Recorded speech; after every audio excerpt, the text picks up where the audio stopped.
The American Journal of Clinical Nutrition is the highest-ranked peer-reviewed scientific journal in nutrition.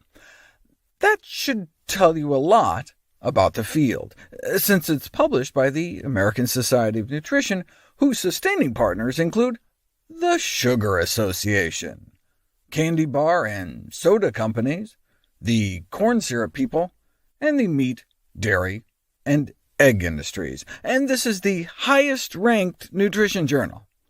The fact that the National Cattlemen's Beef Association is a sustaining partner may help explain their publication of this article. Imagine you're in the pocket of Big Beef and Big Pig. How could you possibly pull off a study showing that eating red meat does not negatively influence cardiovascular disease risk factors?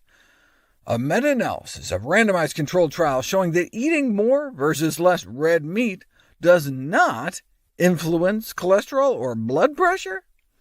Doctors Barnard and Willett pointed out the fatal flaw in their editorial, The Misuse of Meta-Analysis in Nutrition Research, by asking the question, compared to what? Of the 39 trials that they had chosen on LDL cholesterol, nearly 90% of them were just swapping one meat for another, comparing red meat to white meat.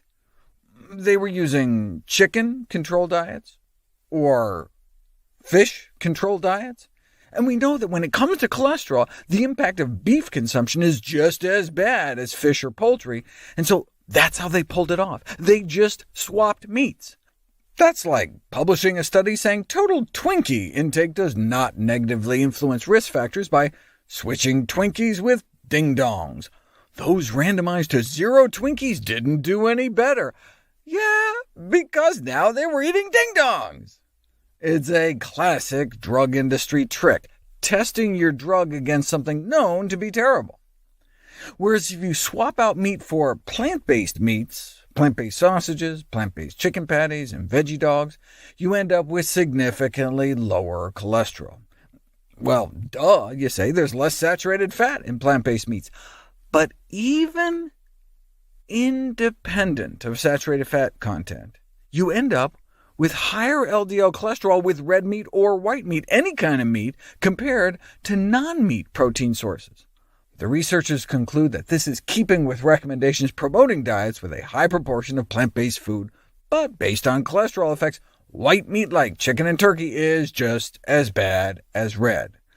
And fish may be even worse, though what they often did is try to standardize the saturated fat content by adding like butter.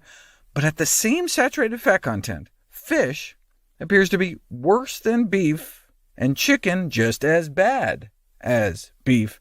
Yet plant protein sources like legumes, soy, and nuts, so beans, split peas, chickpeas, lentils, soybeans, and nuts, did better. Switch out a single serving of even lean beef with the same amount of calories of nuts or soybeans, and you can lower LDL bad cholesterol, a key risk factor for the #1 killer of men and women in the United States and around much of the world.